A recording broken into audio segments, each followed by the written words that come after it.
I'm Steve Wiggins, and this is the Groundworks Ministries podcast.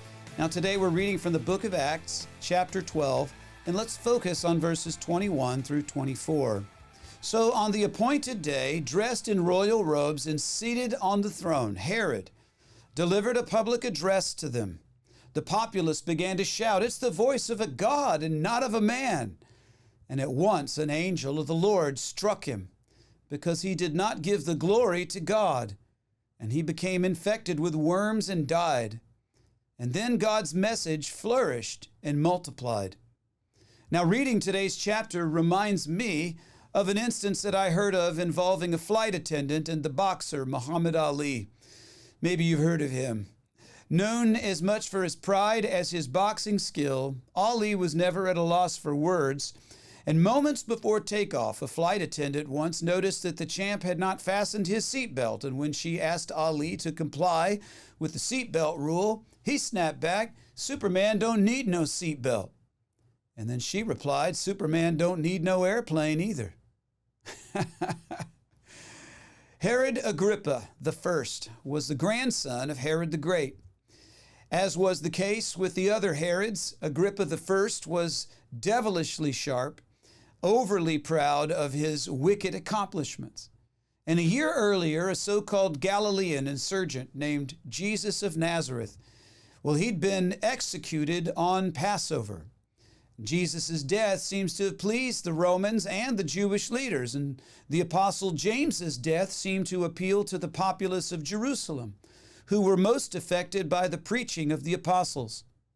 You know, happy people means smooth sailing for a king, so on the anniversary of Jesus' crucifixion, Herod Agrippa thought, you know what, I'm just going to do this every year. He was planning on killing the apostle Peter.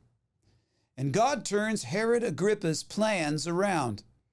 And in the end, it was Agrippa who perished for his blasphemies while Peter continued spreading the gospel. Now here's what Jewish historian Josephus had to say about that day. Agrippa came to Caesarea, for there was a festival for him. And on the second day he put on a garment made entirely of silver. And he came out into the theater early in the morning, at which time the silver of his garment reflected the sun's rays and shone so resplendently as to spread a horror on those gazing at him. It hurt their eyes. He's so bright with his glory.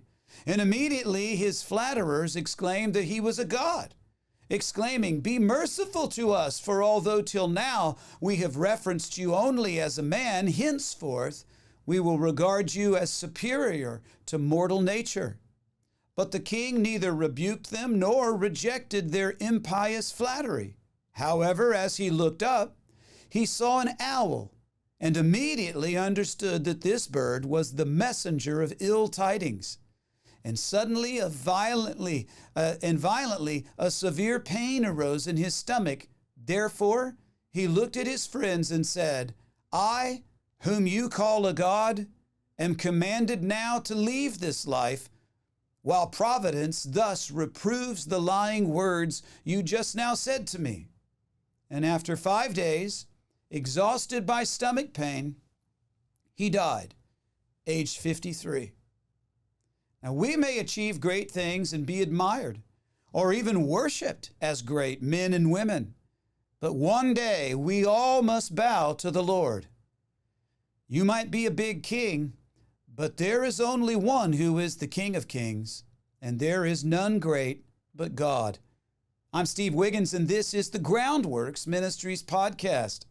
Now, Groundworks Ministries operates entirely through financial donations from faithful people just like you. And yes, we do need your monthly support.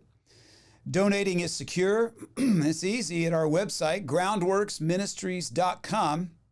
Another way to help is just tell people about Groundworks Ministries.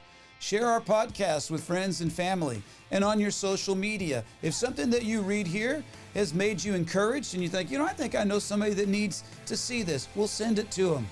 And of course, you can always direct folks to our website, groundworksministries.com.